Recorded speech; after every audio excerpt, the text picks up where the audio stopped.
Welcome, welcome everyone, and thank you so much for joining us. We're going to be getting started in just a few moments. We're allowing all of our participants to join us. Please stand by.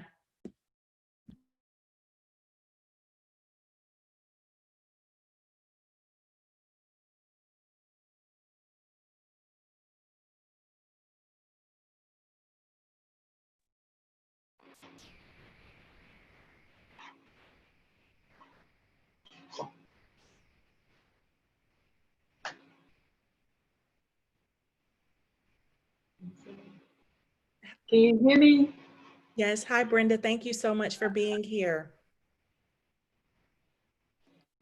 Thanks everyone for joining us. Please stand by. We'll be getting started in just a few moments. All right, thank you.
We will be starting in just a moment.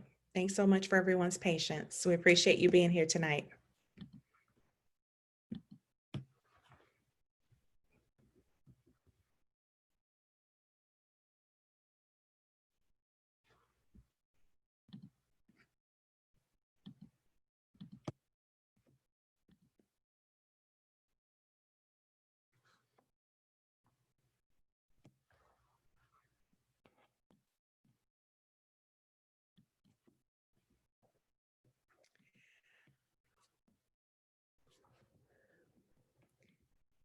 Thank you all so much for joining us.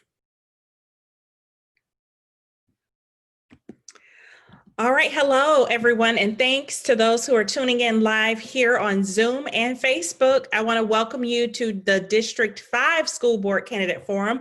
We really appreciate you for spending your evening with us and for demonstrating your commitment to public education and to our city.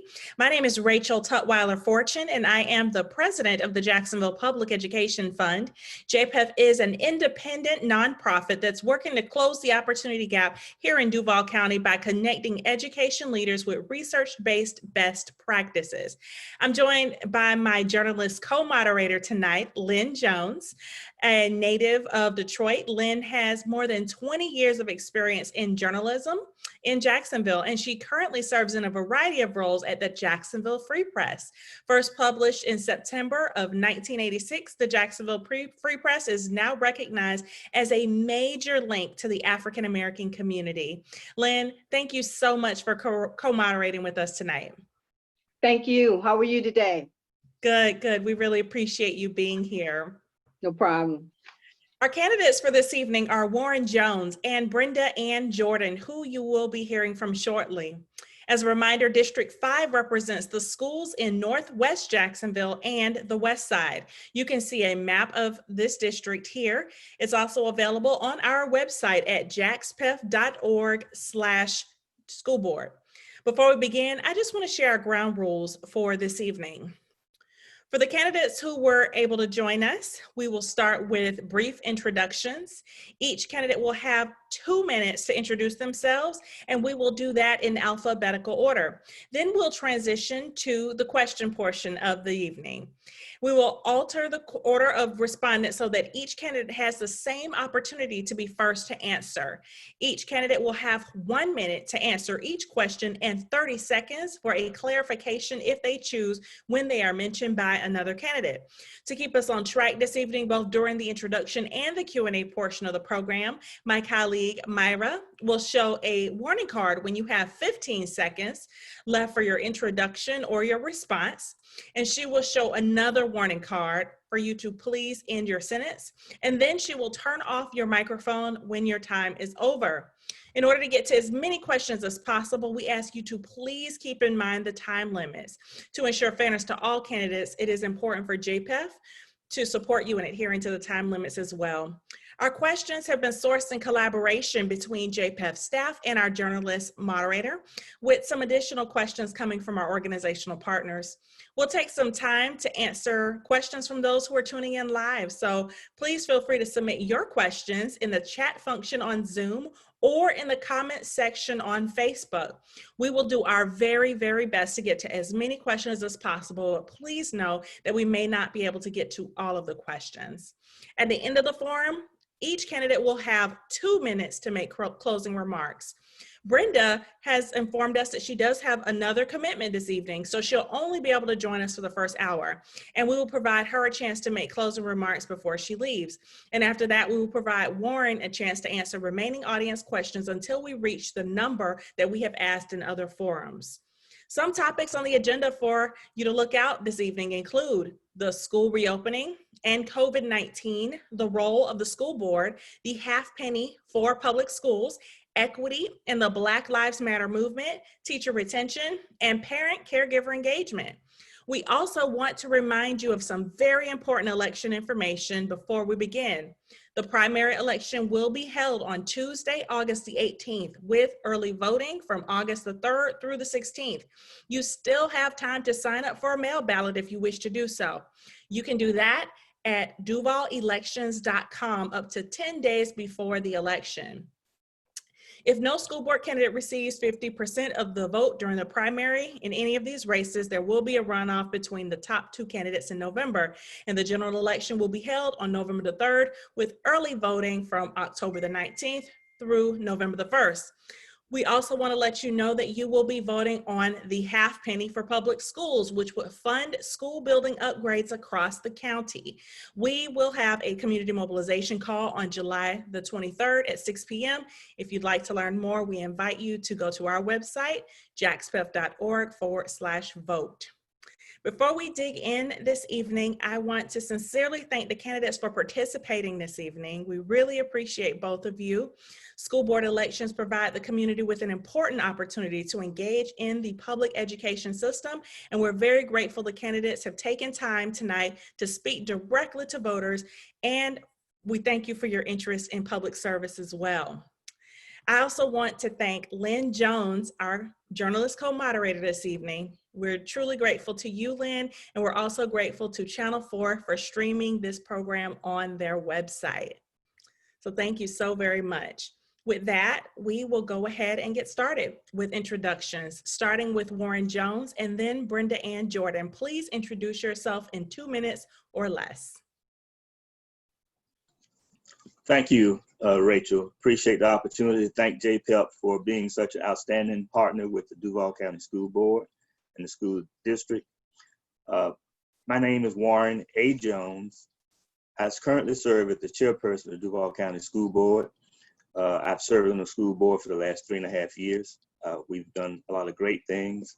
I'm a native of Jacksonville, having lived in both the La Villa, Mixontown, North Riverside neighborhoods. I graduated and attended all public schools in Jacksonville, graduating from Eugene J. Butler Junior Senior High School. Upon graduation, I attended the University of Florida, where I graduated with a degree in political science. My wife, Vanessa, is a graduate of public schools, graduating from Andrew Jackson. We live on the west side of town. Prior to serving on the city school board, I served several terms on the Jacksonville City Council. I think the experience that I bring, the leadership skills that I've learned and honed over the last 20 some odd years is very important as we move forward, and is demonstrated in the way we went about selecting the school superintendent. very transparent, a lot of stakeholder input, community input that led to the selection of Dr. Diana Green. Also in the development of the number of community meetings we held, over 20, in our effort to address the aging schools district. We have the oldest schools in the state of Florida, and I think the bold plan that Dr. Green presented that the school board approved, and that will be on the ballot come November the 3rd, will go a long ways in improving and addressing a number of neglected needs in our school district. Thank you. Thank you so much, Warren. Brenda?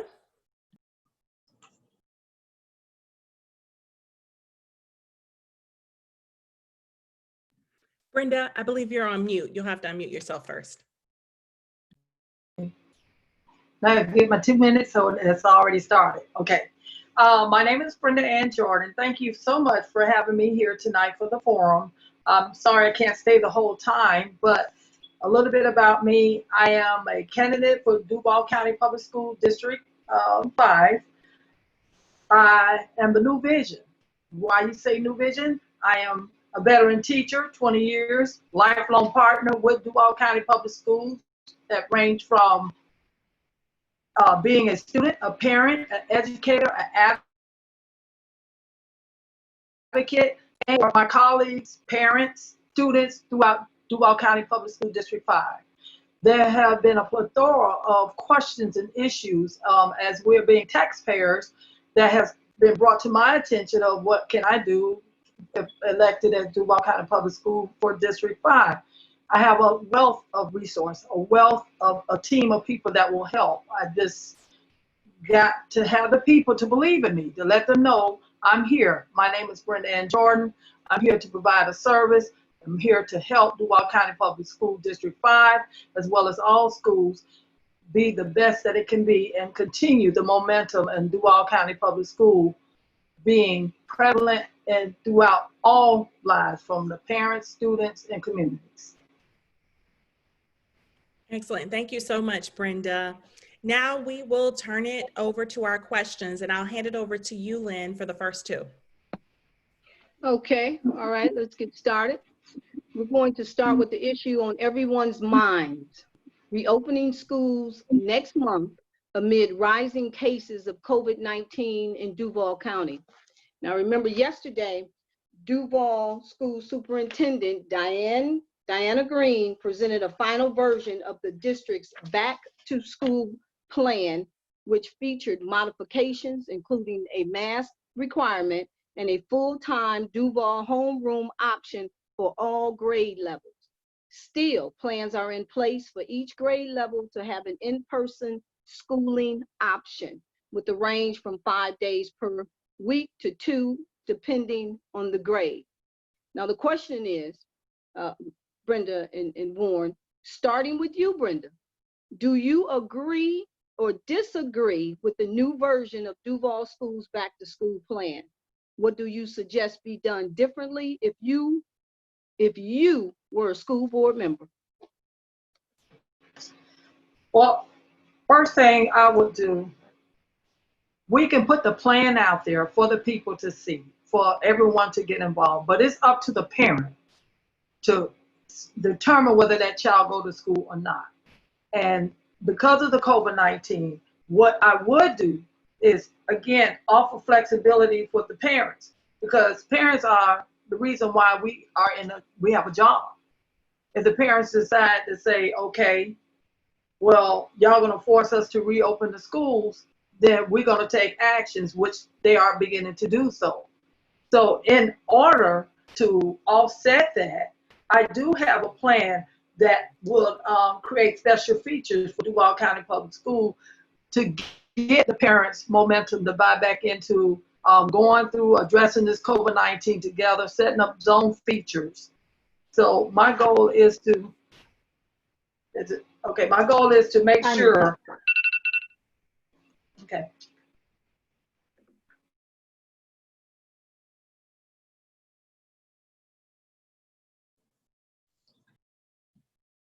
Lynn, I think you're on mute.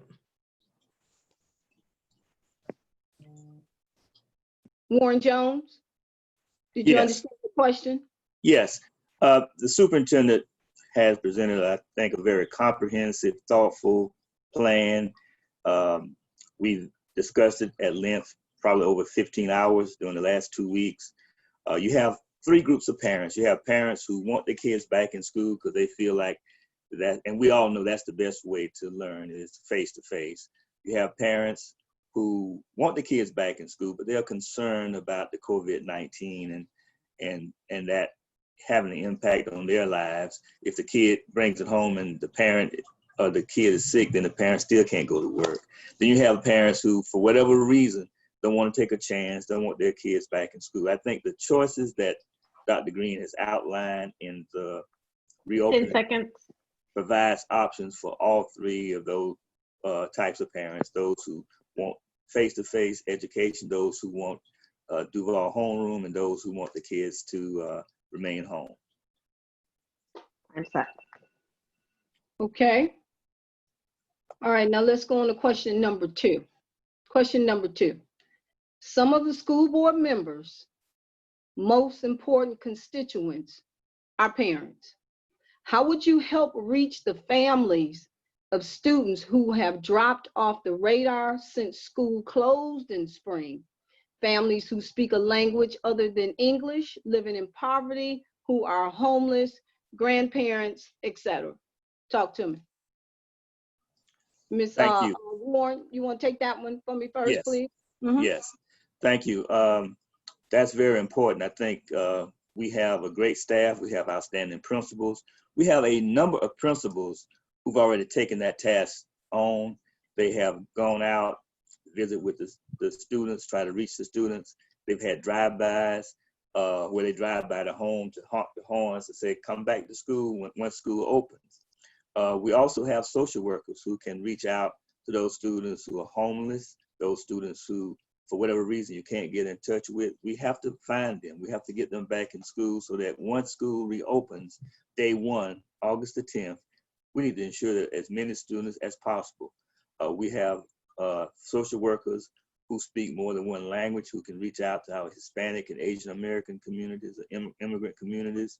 So that if they have a language barrier, we will make sure that we are able to bridge that barrier.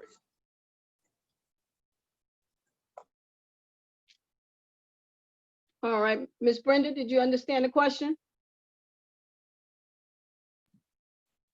You're on mute, Miss Brenda.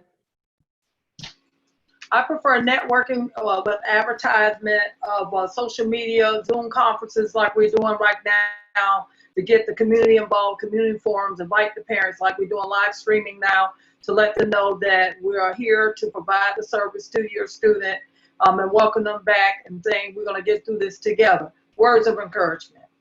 So that would be newspapers, radio, also going into town hall meetings, again through Zoom conferencing until we get over this COVID-19 crisis.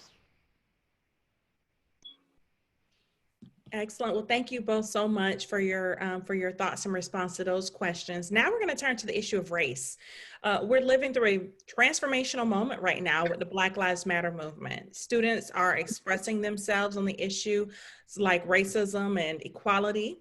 What role do you think our public schools can play in creating safe spaces for students to engage in conversations about race as a part of the educational experience? For this one, we will have you start, Brenda.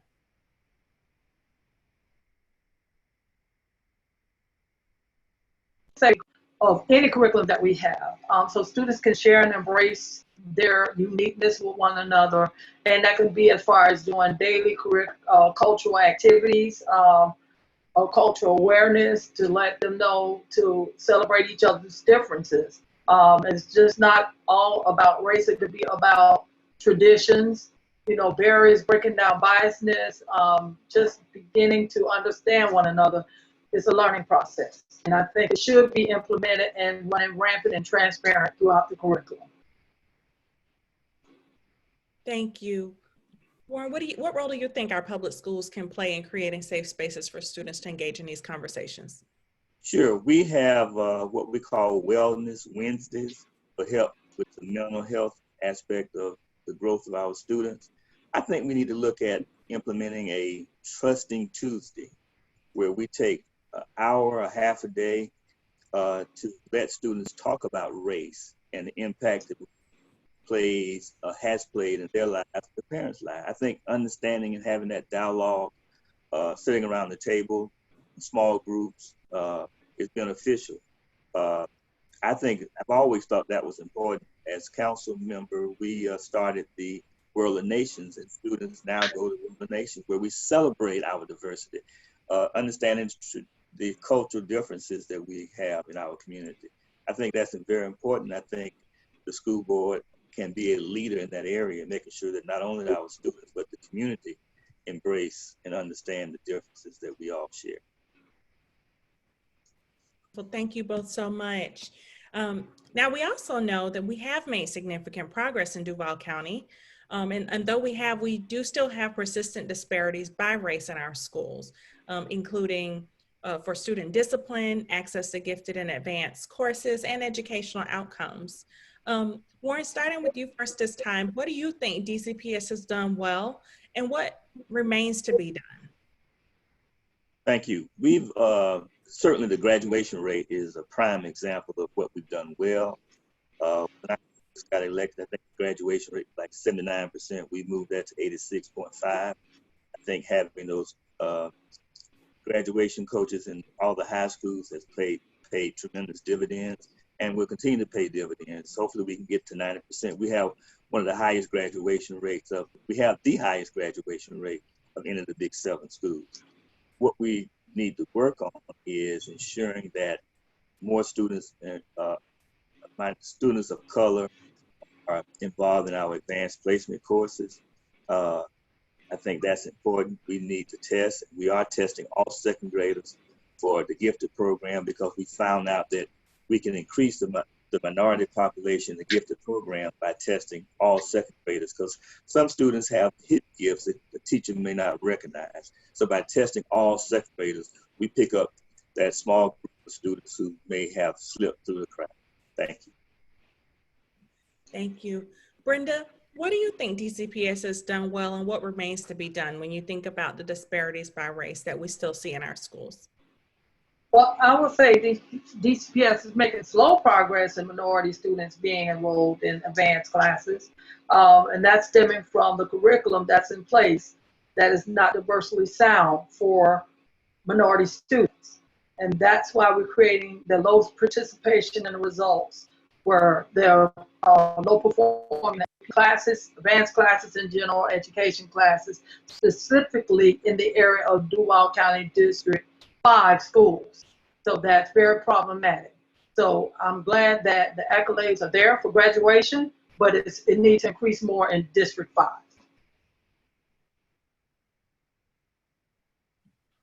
Thank you. Back to you, Lynn. All right, Rachel, I'm here. Our next question is, how will you prioritize anti-racism and implicit bias education for yourself and in your position on the school board? How do you plan to incorporate this necessary education into school, staff, students, family, and curriculum? Ms. Brenda, thanks again. Can you answer that for us, please?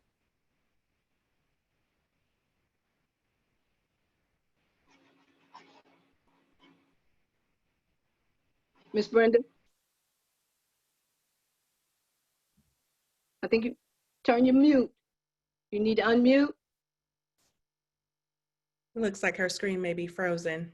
Okay. Warren, can you go ahead and take that question? We'll wait on Ms. Brenda. Is that okay? That's fine. Yes. Okay. Our school board has set the tone for that through the Florida School Board Association. We were certified as a master board because of our training, and that did include implicit bias. We also have started a program through the Parent Academy, started a year ago, long before the protests of March and April and May, where we have one person that's nationally certified to teach implicit bias. and we have over 400 community and teachers enrolled in the next class for next month. So I think we are ahead of the curve in that area. We hope to have more faculty and staff nationally trained and certified to teach these courses so we can grow that program as quickly as possible. Thank you. Miss Brenda, yes, go ahead. Did you? I'm sorry, I missed all of that conversation. Somehow my computer just got disconnected. So I don't even know the question. No problem. Let me read the question, okay? You ready? Okay, yes. All right. How will you prioritize anti-racism and implicit bias education for yourself and in your position on the school board? How do you plan to incorporate this necessary education into school staff, students, families, and curriculum? Well, my goal for that would be, if elected as Duval County School Board District 5, main focus would be working with board constituents and developing a sound curriculum that address real issues such as race relations, such as COVID-19, gun violence, developing community literature through Zoom conferencing, social media, to get parents involved, to take it beyond the classroom. Okay, all right, well, let's move to, we'll let you go ahead and answer this next question first. Okay, you ready? Yes. And then we'll have Mr. Warren after you answer this question. What is your opinion on renaming the 6 schools in Duval County currently named after Confederate soldiers? Are there other school names you think should be readdressed? Well, at the point right now, I would say schools should be named for universal, like peace or symbols, versus naming after people, to alleviate the controversy that comes behind that. First, I would look back on the important issues such as helping the students right now. I mean, I understand schools need to be named, but now that's not the main issue. The main issue is students learning, coming up to par in the school district 5, which is very problematic. So, I mean, I'm for schools to be named universal, peace, or symbols than after people. But my focus is not about the naming of a school. It's about helping students that are not performing in District 5 or throughout other school districts. All right, thank you so much. Warren, did you understand the question? Yes, ma'am, I did. Thank you. All right, thank you. Yes, I introduced the idea that we need to begin the process of examining the names of the 6 schools that were named for Confederate soldiers. I think it's important. Studies have shown that students perform better when they attend a school that does not imply that they're inferior. Those efforts to rename, and you have to look at it in context. 2 schools, Kirby Smith and Robert E. Lee, were named after the Reconstruction period. That was a backlash. The other 4 were named after the Brown decision in 1954. So there were direct reactions to the effort to improve the civil rights of minority and Black people in this country. I think it's important that we send a strong message to our students, as we did in the process of renaming that we do the same thing for those other 6 that we may discover need to be revisited. Excellent. Thank you both so much for those thoughts in relation to those questions about race and the Black Lives Matter movement and this important moment that our country is facing. Now we want to look at another important policy issue. For this, we will start with you, Brenda. What's your perspective on school choice and the use of public funds for charter schools and private schools through vouchers? How should the district and the school board provide support and accountability to all schools receiving public funds, including charter and private schools? Well, considering that the bulk of students attend public schools, so the public school funding should go more so into the public schools. However, with students that are now, or parents that are exploring other options like charter or private school, those funds should be available, but as long as accountability goes with it. Because under the public school sector, the students that go to school are protected under the law versus private and charter school. They need to have accountability just like the public school students who are protected under the law. The same rules should apply with them when accountability of public funds going into the school for private and charter. So I'm for learning, but as long as it's fair and appropriate across the board for all children. Thank you so much. Warren, your thoughts in response to that question? Yes, the charter schools are public schools. And we have to ensure, because we have about 3,000 students who transition back and between charter and traditional public schools. So we have to make sure that all students are doing well, whether they're in charter schools or traditional public schools, because they may end up back in the traditional public school anyway. And we are concerned with all students. Having said that, the thing that bothers me the most is that it seems the legislature takes dollars from traditional public schools to fund the charter, instead of finding additional funds for those charter schools. Two, with the private schools, if you're going to fund the voucher program, there should be accountability. The private school students do not have to pass the FSA to get a high school diploma. If you're going to provide those tax dollars, they need to be held to the same standards as the traditional and charter school students. Wonderful. Thank you both so much. This next question comes to us from our partners at the Duval County Council of PTAs. Sometimes candidates run for school board with limited experience in our schools, whether as a parent, volunteer teacher, or other role. Can you tell us specifically what schools in DCPS you have worked with or in, and in what role you served, what impact you made, and also how you were affected by that experience? Warren, we'll start with you for this one. Thank you. That's very easy for me. As a longtime city council member, we saw the need of improving our public schools.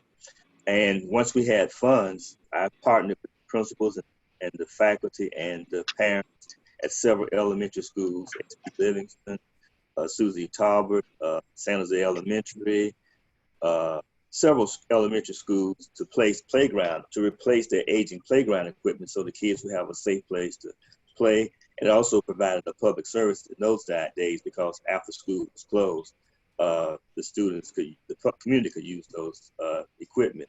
I've also met with any number of principals over the last 3.5 years on the school board to make sure that we address their needs, whether it is providing hot lunch for those who are coming in for Saturday schools to improve their grade.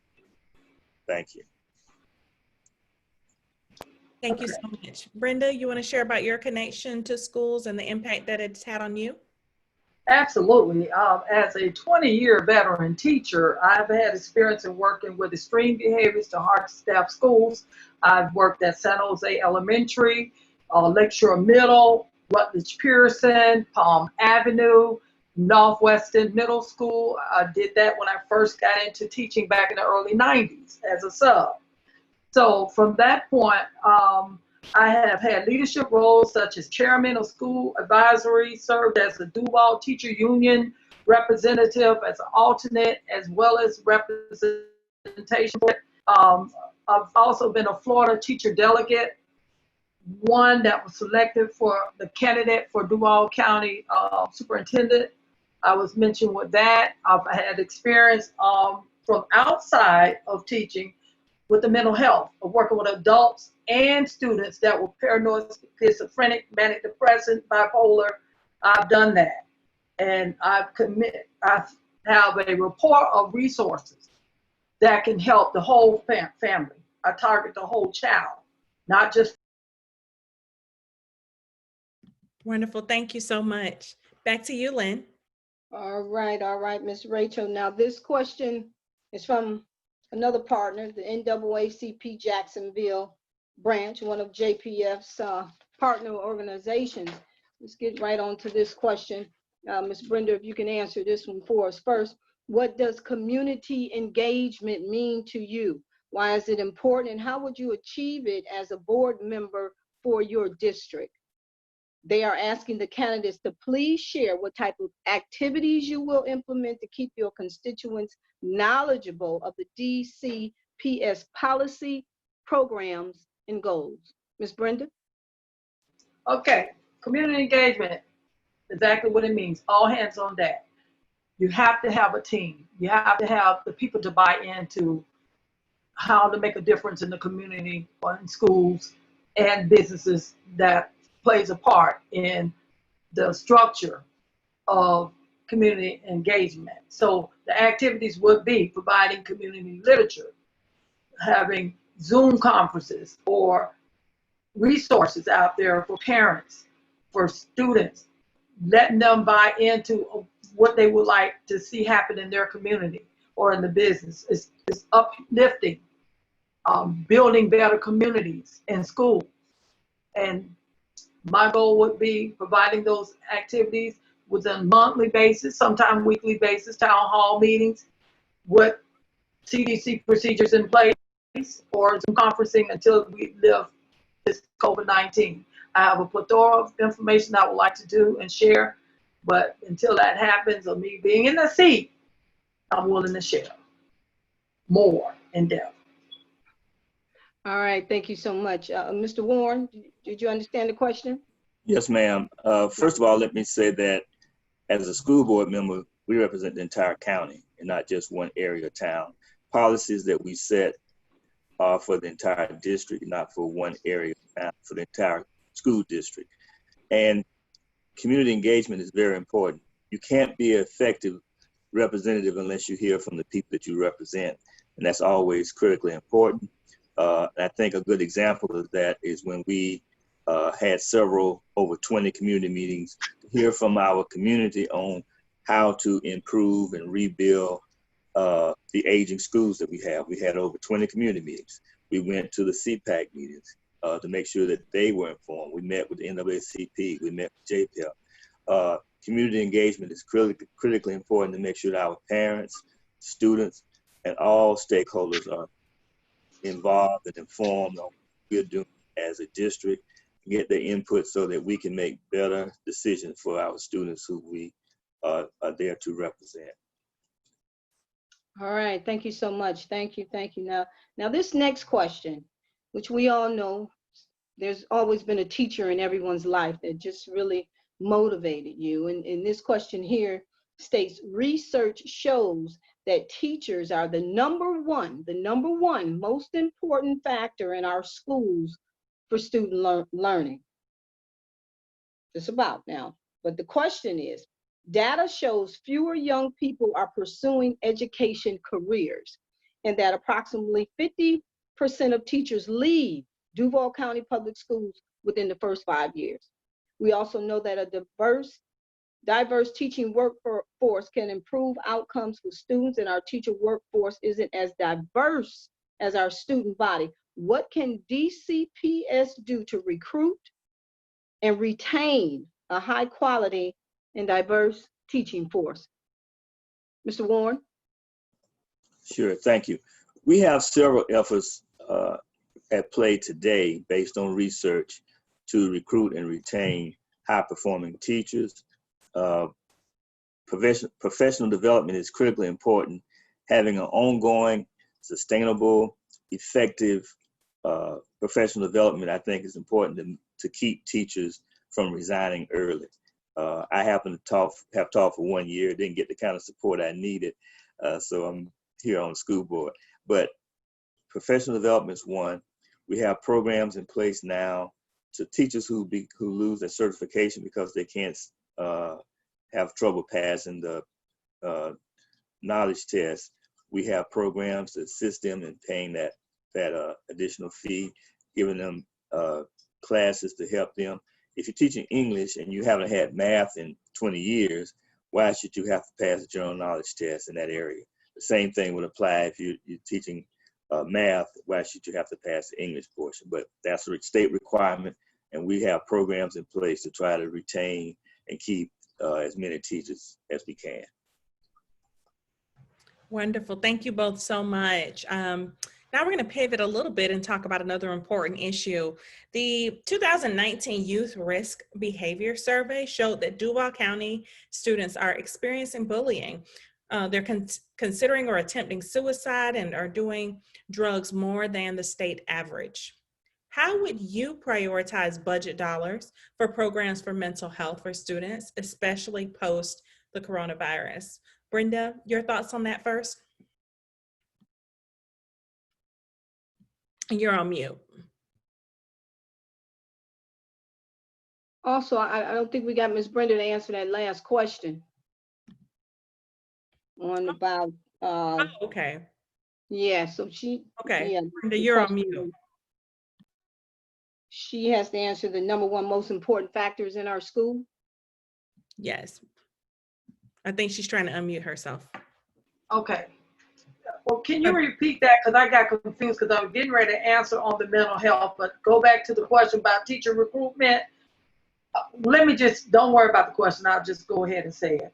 Okay. Right now, we need a more creative plan on advertising as teacher being something that's fulfilling lifelong, and the advertisement needs to increase tremendously in that.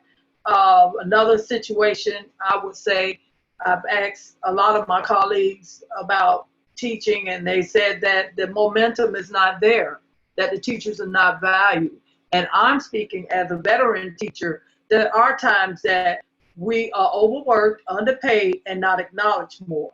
So we need to change the momentum of, it's a great thing to be a teacher, and start going back through advertisement to saying that, hey, we're here, and talk about the benefits that's available to the teachers. You know, the rewards and changing people's lives. It's all about perception and advertising on how to draw in that crowd to buy back into the product.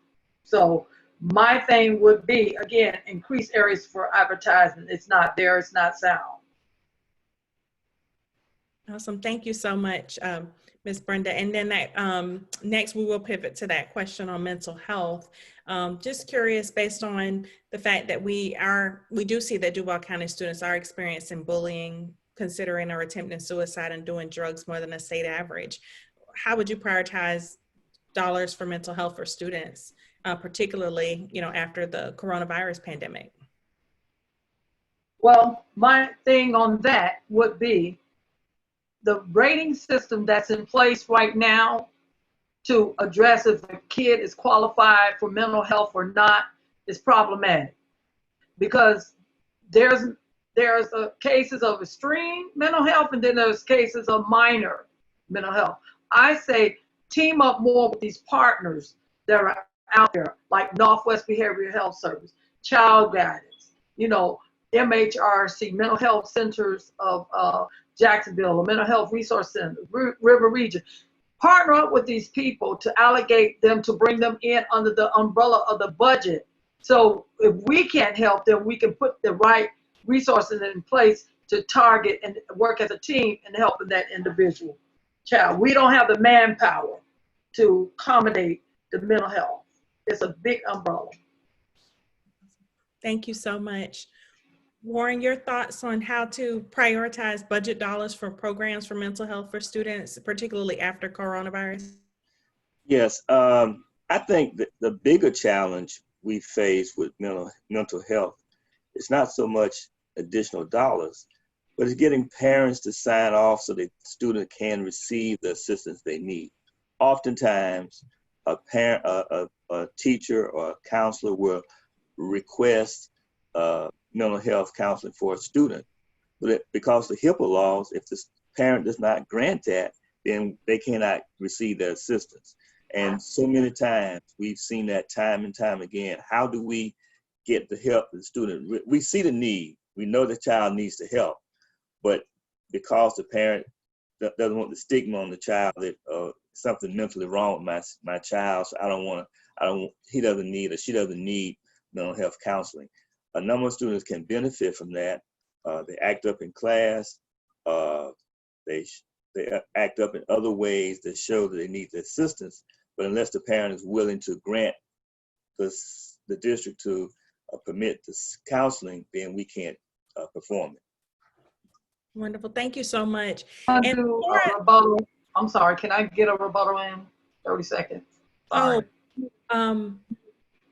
Well, we only do the rebuttals if the other candidate mentions your name, but I do have an important question for you, Brenda, which has actually come to us from Facebook as a follow-up to the plans you shared about community engagement.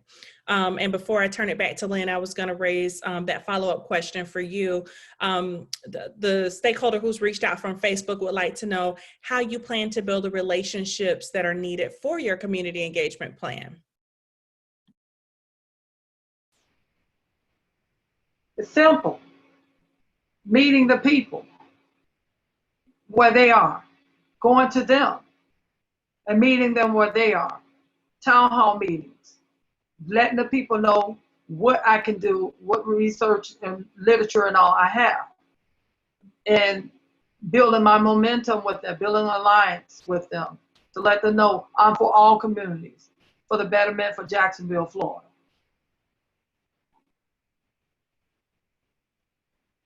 I can't hear. Okay, I think that Thank was. you. I think I was on mute that time. Thank you. But no, thank you so much for answering that follow-up question. Now we want to hear from both of you about a very important and timely issue. We want to talk about the half-penny sales tax for school facilities that voters will decide on this November in the general election. Starting with you this time, Warren, I would love to learn your position on the half-penny for public schools. If you're opposed, what do you propose instead to solve our substantial facilities problem and maintenance backlog? Thanks so much. Thank you. I guess I might have sent that question in. We know, we have documented the tremendous need that we have in our facilities. We have the oldest schools in the state of Florida. We have a school that was built in the 1800s during the Spanish-American War. We have a desperate need to replace as many of our schools as possible. The half penny will do that, will give us a jump start. School boards in the past, and not being critical, but just observing that instead of addressing the issue of funding, they borrowed money. And we now spend $26 million a year in debt service just to pay off $300 million we borrowed to build the last 10 or 15 schools. Half penny sales tax, like many other counties throughout the state of Florida, they found other ways to fund that. We don't have impact fees. We don't have a millage increase, but a half penny like St. John's has, like Clay County is proposing, will give us an opportunity to address a growing need and reduce the backlog of repairs and renovations that desperately needed in our schools. So I support the sales tax, period. Thank you. Ms. Brenda, what is your position on the half penny? And if you oppose it, what do you propose instead to solve the facility challenges and maintenance backlog? You're on mute.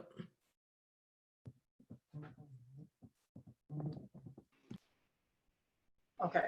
I would say that right now the timing is not there for the half cent sales tax, considering the COVID-19 have impacted so many families. A lot of families are at their wits' end, and they've shared their frustration about why are people begging for money from us when the money do come from all taxpayer that is not properly distributed in the areas that it needs to be, which are great concerns. My thing is everyone's betting or banking on the half cent sales tax, but there's no plan B. Where's the innovativeness to offset that, to work around that, just in case if it's not approved? If it's approved, how will the money be distributed fairly across all the districts and not where some districts are left out? This was not new to us. This has always been a problem with these schools.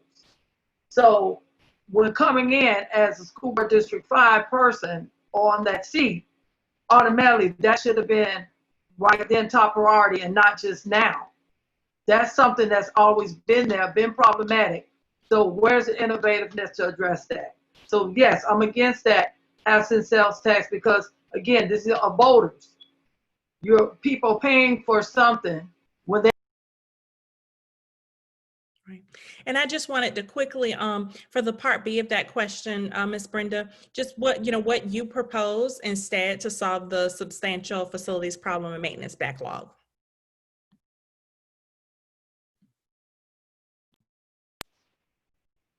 I have a plan, but I don't want to share it until I get that seat. Because nobody can create the plan better than the person, run the plan better than the person who created it. You can run that plan, take that plan and run with it, but it failed because that was not your plan to create from the beginning. So from that, I reserve the right to say that I'm going to put that on hold, but I have a brilliant plan to address that.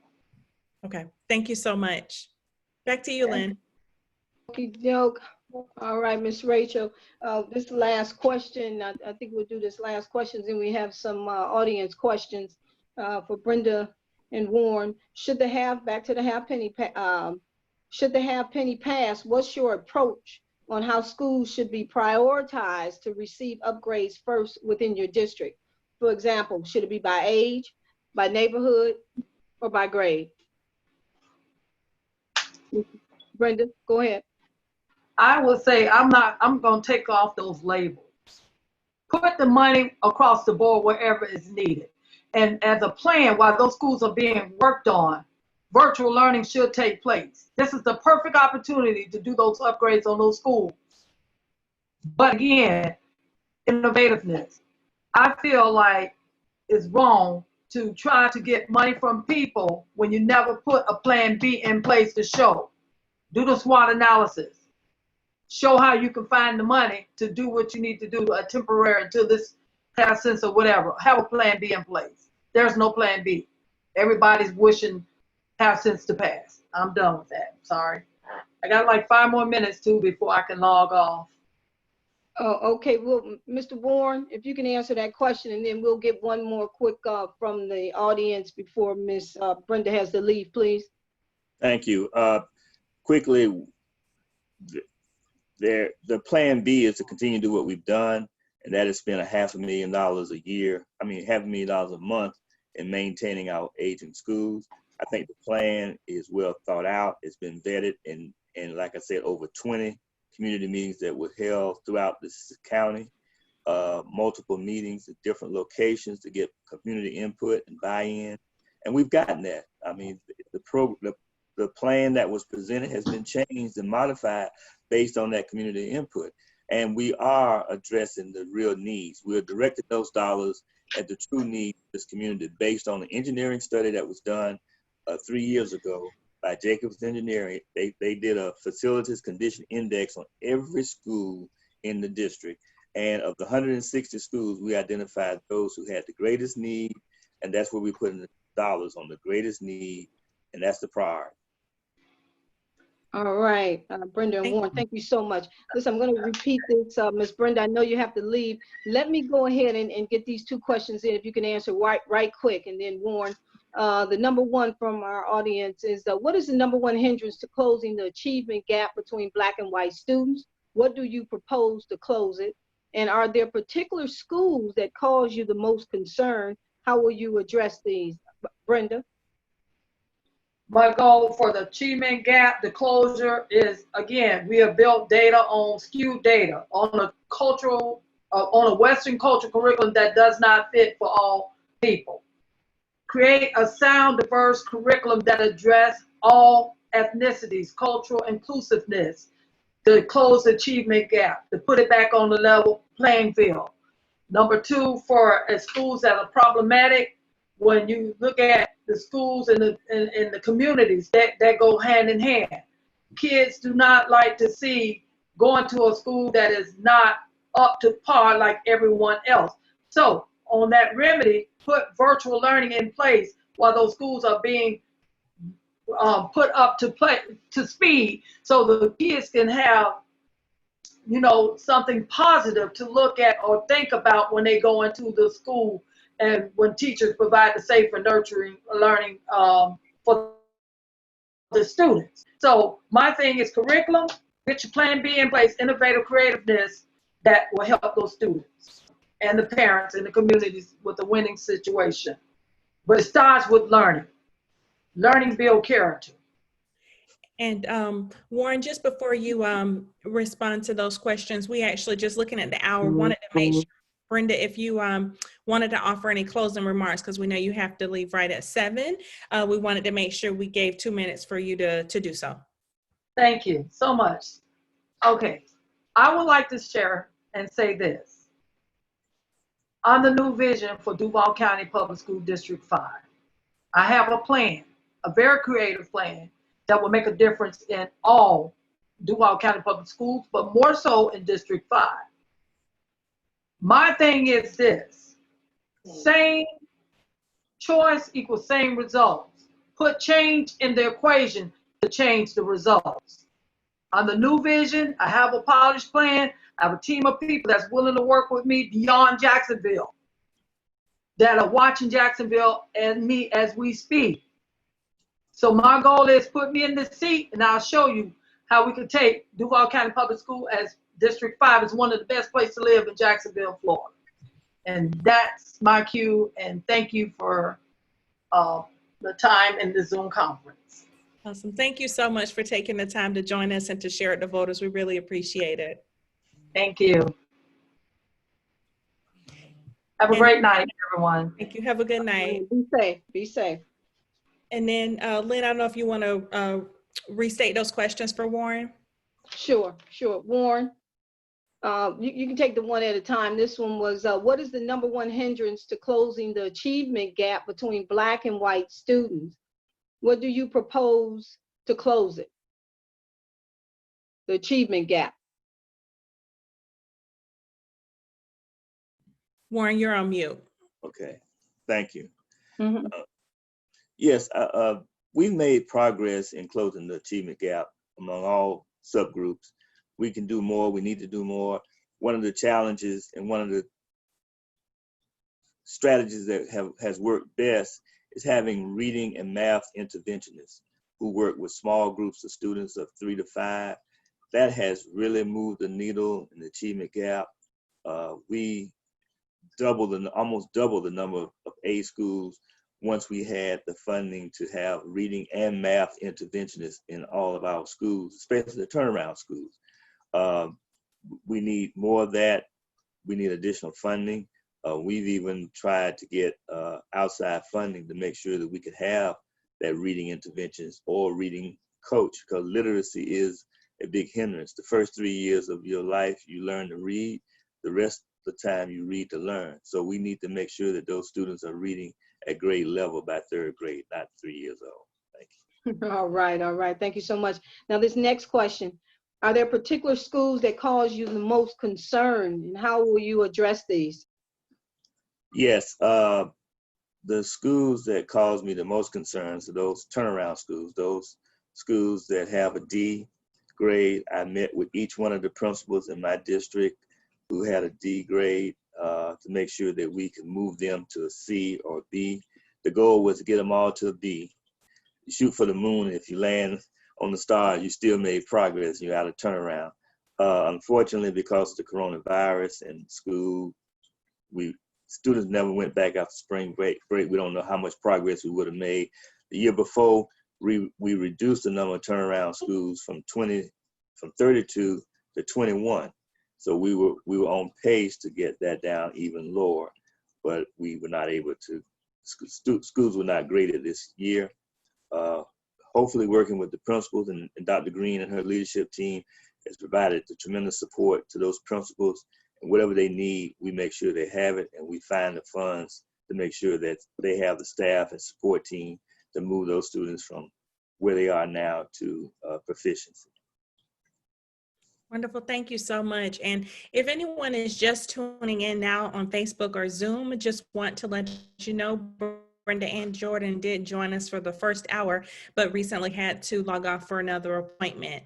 So we are continuing with the audience questions up until we reach the number of questions that we've been able to ask in some of the other forums that we've hosted.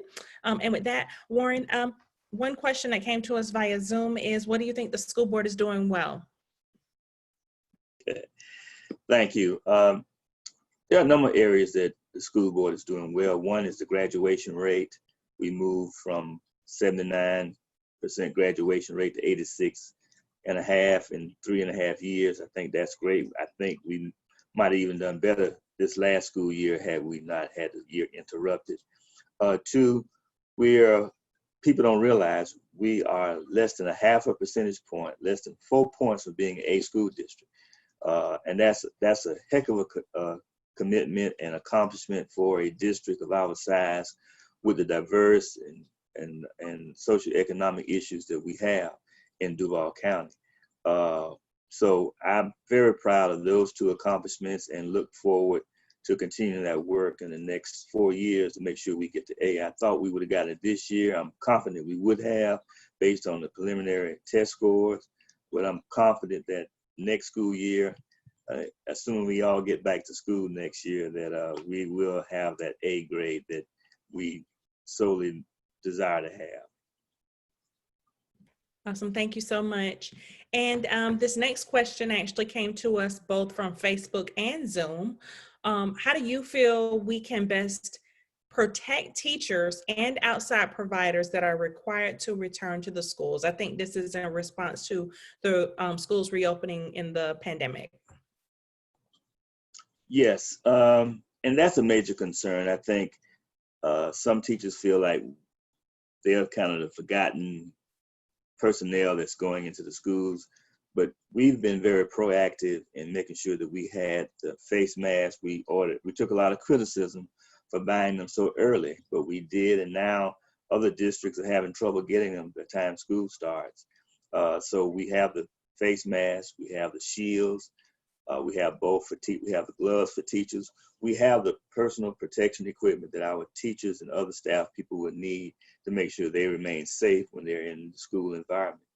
We know there's going to be a challenge. We recognize, and the health department has even warned us that there probably will be outbreaks. But if there is an outbreak of coronavirus or COVID-19, the health department steps in and they determine at that point whether you close a class or a whole school. And if that happens, then that school or that class has to go on Duval homeroom. So education will continue. But we are confident that we have put in place all the CDC protocols as possible to make sure that our students and most importantly, our teachers are well protected.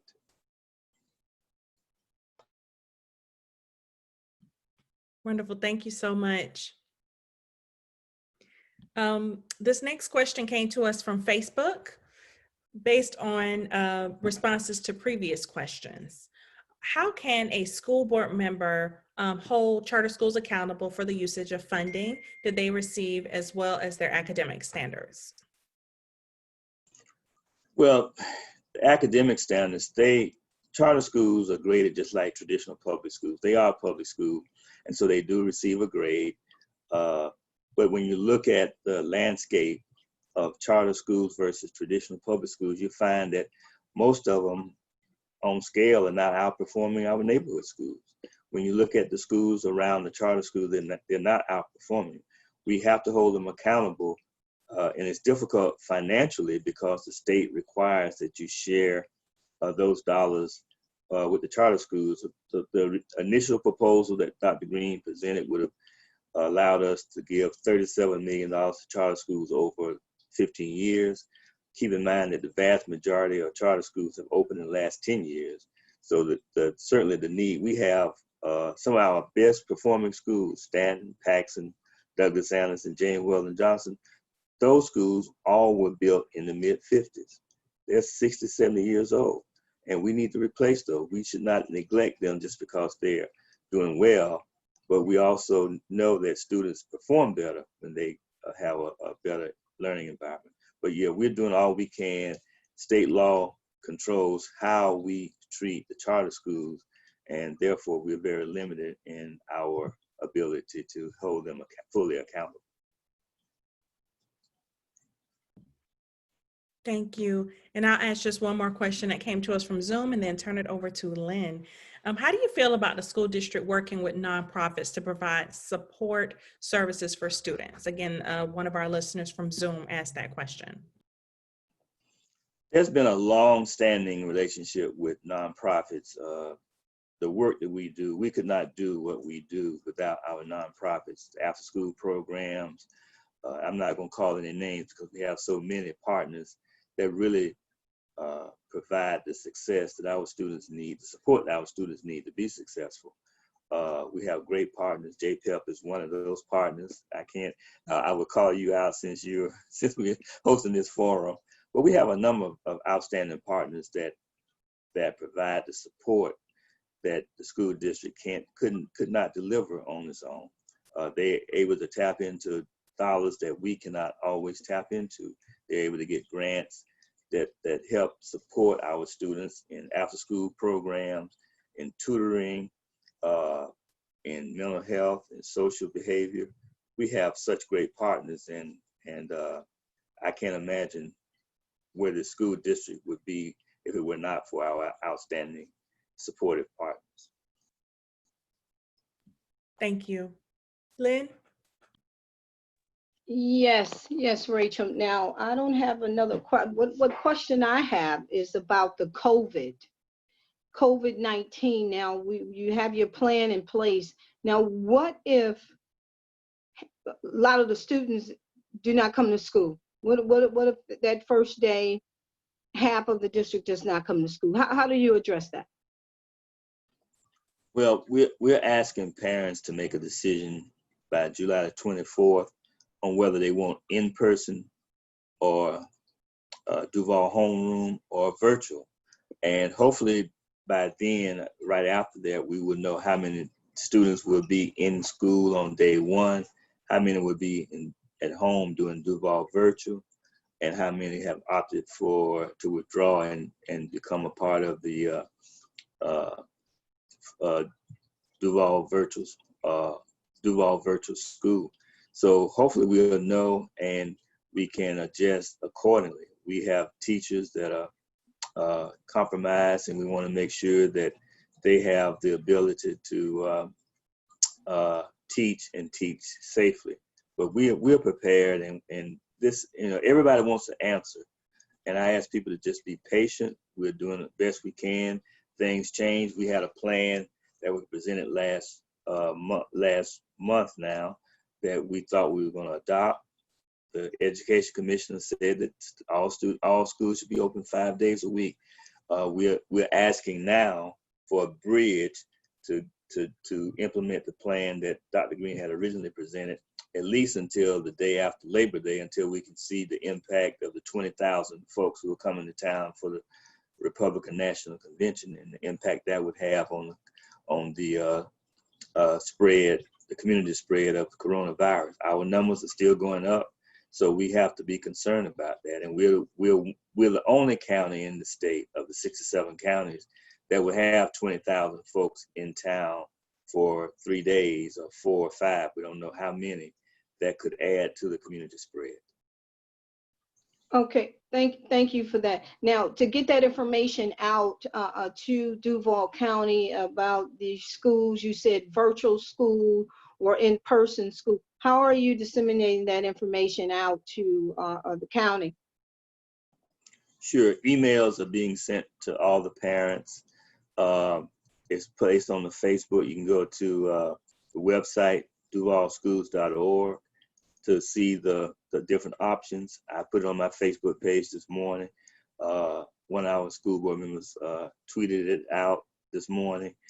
So we're trying to let our constituents know, and the public know, their choices, and we ask that they make that choice, whether you're ESE, whether you're elementary, middle, or high school students. We want you to pick what you think is best for your child that keeps you safe, keeps them safe, and keeps the family safe, so we can avoid and reduce the spread of coronavirus as much as possible, and give parents a choice. The parents have the choice right now, and assuming that we can get through this pandemic, hopefully all students will be back in school as quickly as possible.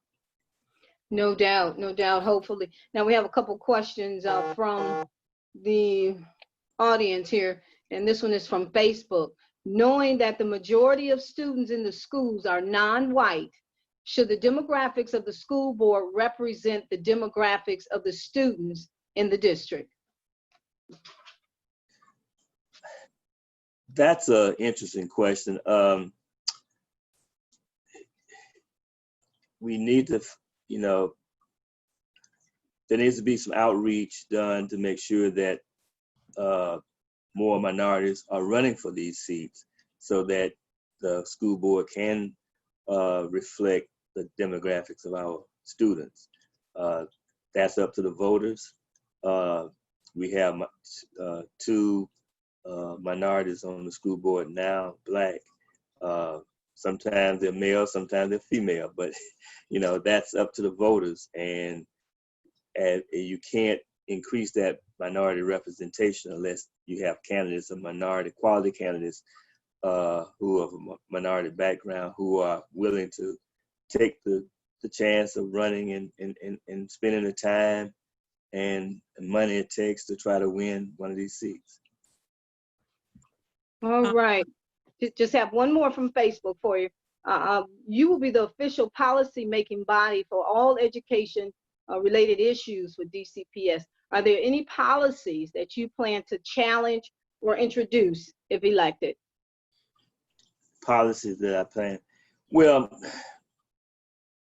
we are looking at the school names. I think the policy is a good one. Unfortunately, there are a lot of people who want to see schools named after individuals. The current school board policy prohibits that. It can't be named for a living or deceased person. City of Jacksonville has, I think, a more reasonable policy. It says that a person has to be deceased 5 years before you can name it for a building or a street for a person. But with the school board, because of the situation we're in with some of the Confederate names, they felt years ago that we should abandon that effort. The last schools built, First Coast, Atlantic Coast, Waterleaf, Kernan Boulevard, all those schools are named after areas of town and not after individuals. So I think I answered your question. Awesome. All right, thank you. So Rachel, back to you, Rachel. Thank you, Lynn, and thank you so much, Warren. We really appreciate your time this evening. If anyone has just joined us within the last few minutes, I want to just reiterate that Brenda Ann Jordan was with us until about 7 p.m. So she shared closing remarks at that time. And now we want to actually give Warren Jones an opportunity to give us 2 minutes of closing remarks, and we will get closed out for this evening. So thank you, Warren. You have 2 minutes to close us out. Okay, thank you. I thought I had 45 minutes since we got, anyway. No, thank you very much for this opportunity. This forum, I think it gives the public an opportunity to see the candidates, hear the candidates, and make a decision. I have served several years on the city council. I've served 3.5 years on the school board. I think leadership is important. Having experienced leadership is even more important. And we have an outstanding school board at this time. I think we have a lot of work left to be done. It's important that we ask all voters to go out and support the half-cent sales tax this November the 3rd. It's important. Vote for that first, then go back to the top of the ballot, vote for whoever you want to. I'm Warren A. Jones. I'm a candidate for School Board District 5. If you vote, please vote early. And I'd like to say in Chicago, vote often if you can, but please vote early. And early voting starts August the 3rd, ends August the 16th. Absentee ballot went out last week. So if you have one of those, please fill it out, send it back in. I appreciate your support.